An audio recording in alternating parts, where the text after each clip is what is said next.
Okay. Hello po guys, nandito naman po inyong lingkod, Tereso Junior Juarbal, ang YouTube channel natin. So, ang topic po natin ngayon ay patungkol po sa bagong motorsiklo na napakaganda talaga guys. Okay? So, patok po ito sa mga estudyante, sa mga babae, at sa mga hindi matangkad, hindi nabigyan ng katangkaran sa ating Panginoon. At saka, kapos sa pira. Medyo may pira pero kapos ba? Parang makabili man ay tamang-tama lang talaga. Okay, so,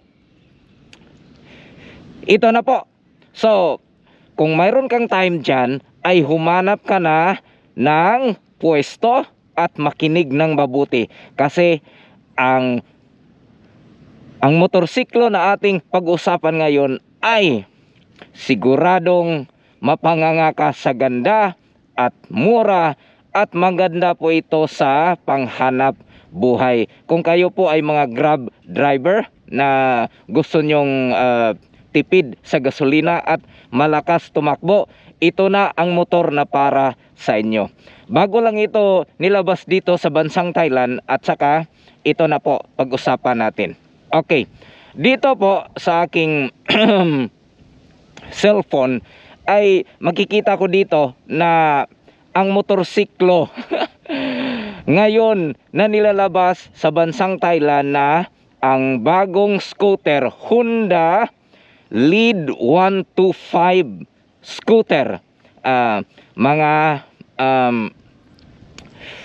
Mga ka-riders ko. Okay, so ito pala ay may tatlong variant. White, okay, pakita natin dyan sa screen.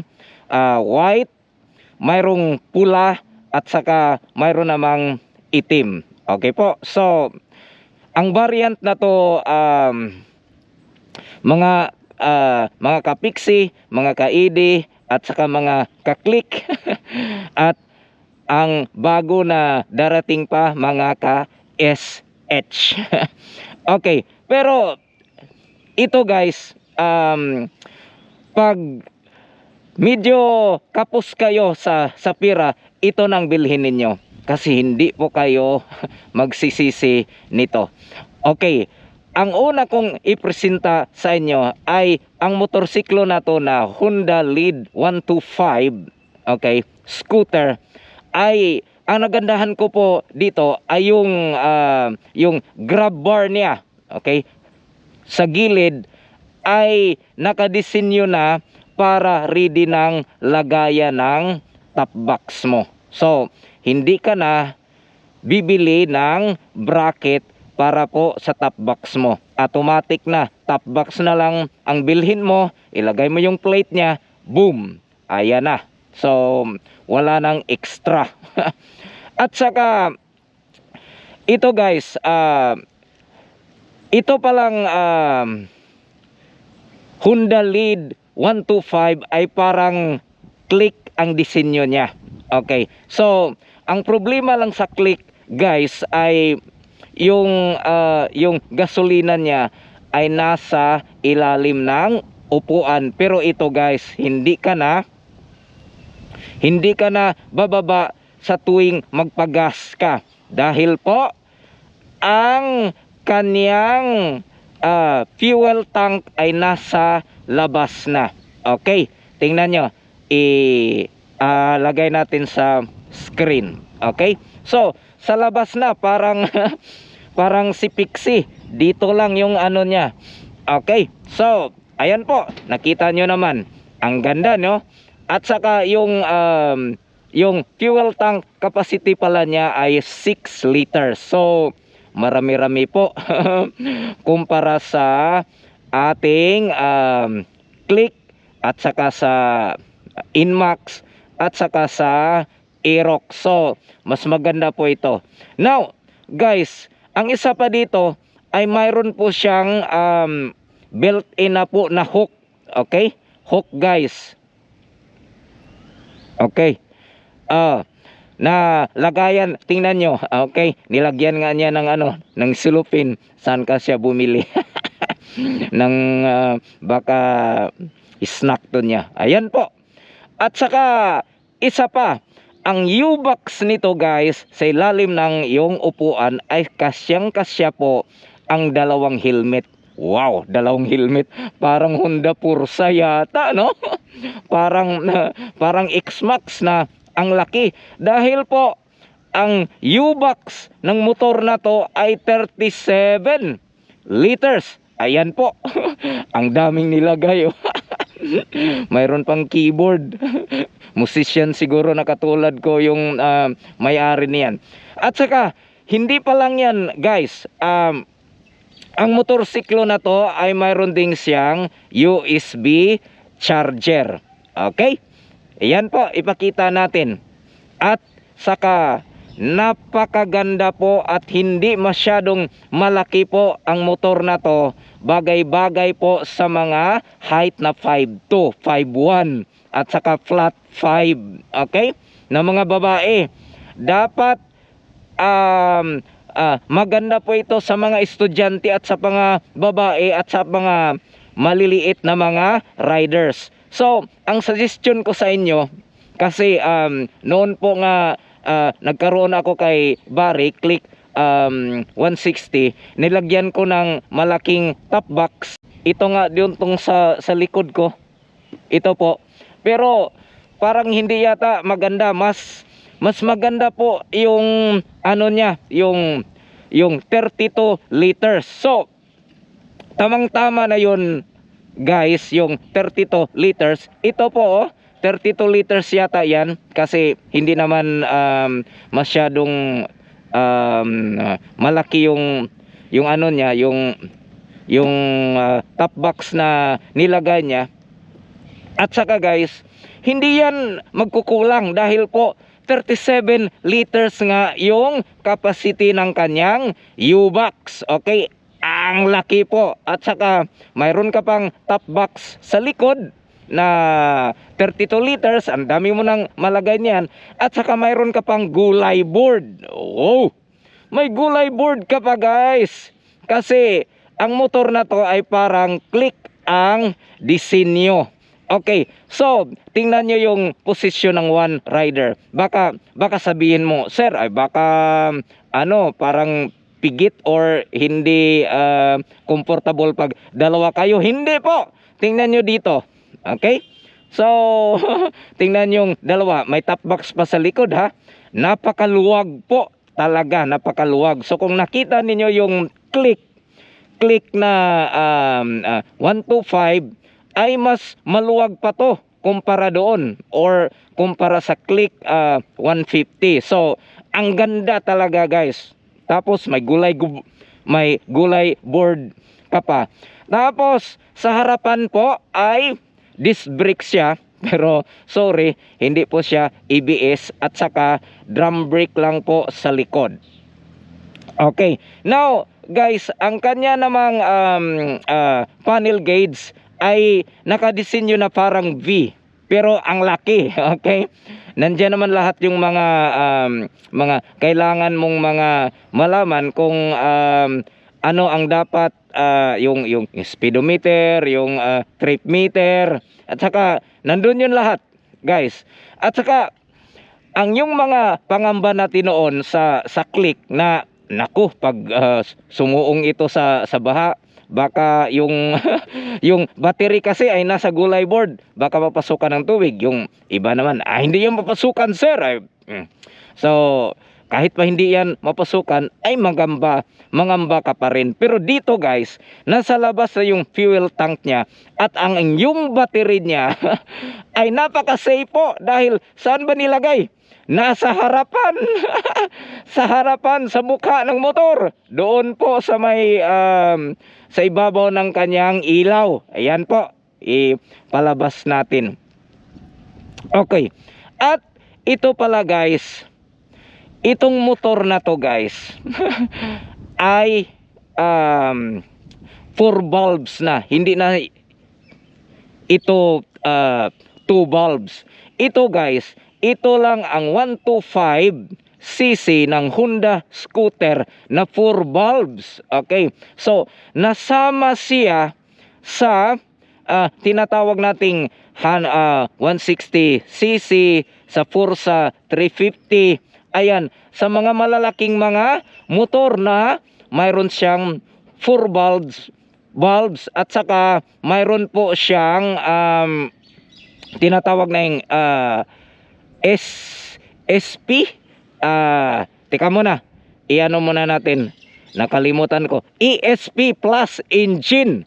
Nako, so pag-usapan natin yan mamaya ha. Okay, ibalik muna natin. At saka guys, ito palang sa hulihan na gulong ay madali lang kunin pag na-flat ka. Okay, tubeless din ito guys, sa harap at saka sa likod. At saka guys, ito po ay keyless na. Okay, may remote control na po siya.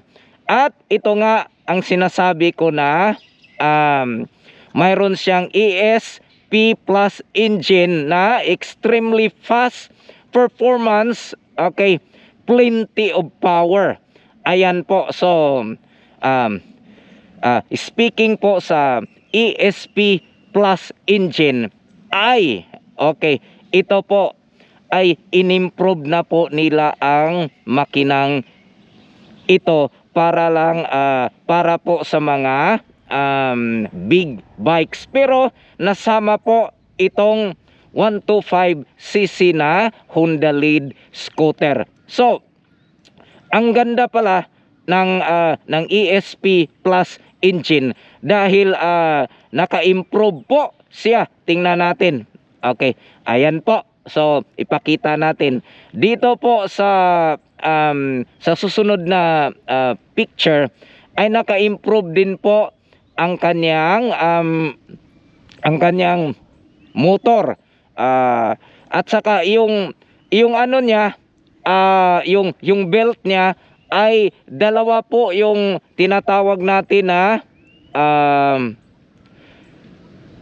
outer cog at saka double cog structure na po siya. May outer at saka inner.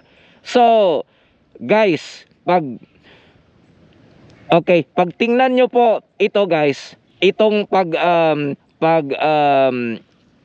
yung sa picture dito ay naka-improve na po yung mga mekanismo niya sa loob. Okay, so mga mekaniko ay alam nila to. At saka ito pa guys, ang ganda po talaga sa ESP plus engine. Kaya nga ito ay napaka lakas humatak at malakas din ang arangkada. Okay, now guys, ito po sa engine na ito na ESP plus ay inimprove din nila ang yung airflow. Ang ganda, tingnan nyo. Wow, okay, so kaya nga maganda po ang motor na to. So kaya nga 4 valves dahil ESP plus, hindi mo makikita ito sa mga lower na CC kasi 4 valves po ang lead 125. Okay, at saka itong tensioner niya ay pina-improve din nila. Tingnan, ang ganda no, ang dami talagang pina-improve ngayon sa ESP plus engine na 4 valve. Okay, at saka guys, hindi pa lang yan, yung pipe din niya ay pasado po sa Euro 4 na hindi maingay at hindi masakit sa mata pag nahaklo mo yung haklo pag na-inhale mo yung niya, yung usok niya. Wala naman talagang usok to kasi maganda po ang paggagawa sa pipe niya. Okay, so at saka ang the best po guys ay itong crankshaft niya ay pina-improve din ang roller bearing niya na para masyadong smooth talaga at maiwasan iyong vibration.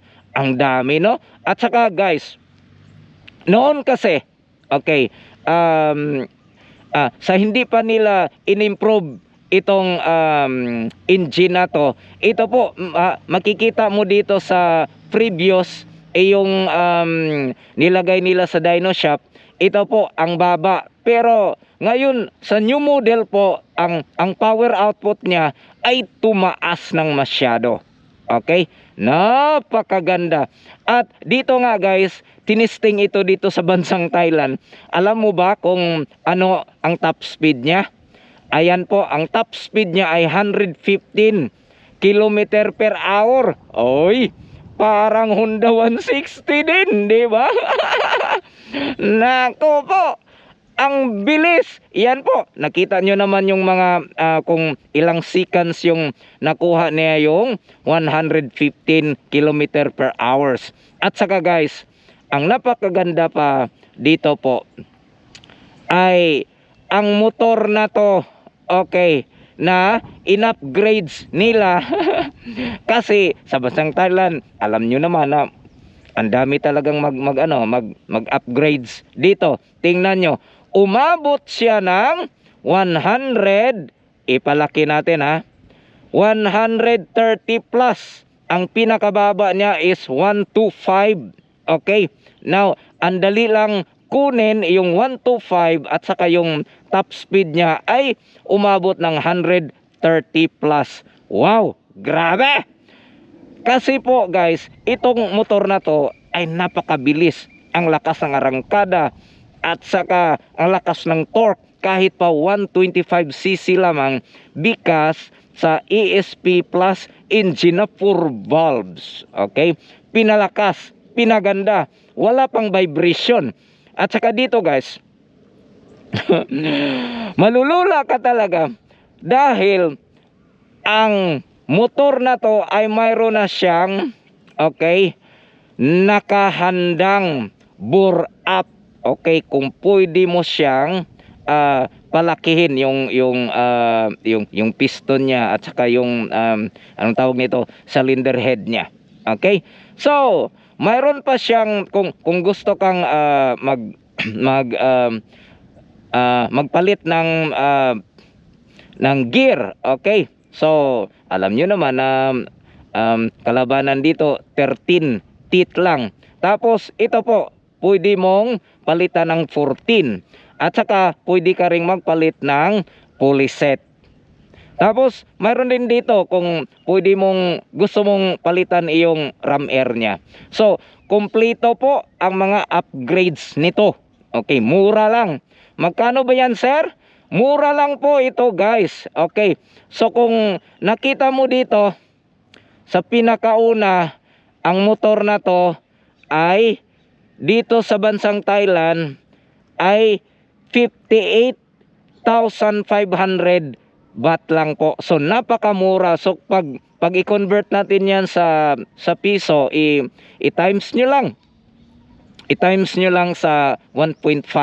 Okay, so ayan po yung presyo niya. O baka bababa pa dyan yung presyo niya. Ayan po. So kung may katanungan pa po kayo, wag lang pong mag-atubiling mag-comment sa baba. Sasagutin natin yan. So, ito po ay para po sa mga babae, sa mga maliliit na rider, sa mga estudyante. Maganda po ito, guys, sa inyo. Kung mayroon kayong mga bags, lahat-lahat na ringkot, at saka sa mga Grab driver, pwede po ito pang pasada. Napakatipid pa sa gasolina. Okay, so salamat po. Iyon na. Kita-kita tayo muli. Peace. Okay. Round muna tayo dito, guys, kasi namimiss ko si Pixie. Matagal-tagal tayong hindi naka-vlog dahil po napaka-busy po natin. Dahil ang daming activities ngayon sa school. May sports day, mayroong Christmas show, at saka parating pa itong Valentine's na big show din. So,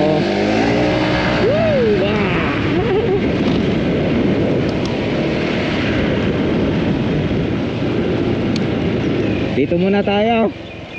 Namimiss nyo ba yung school namin?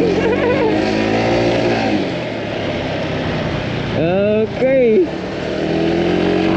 Rolling muna tayo, ha. Grabe talaga po si Pixie.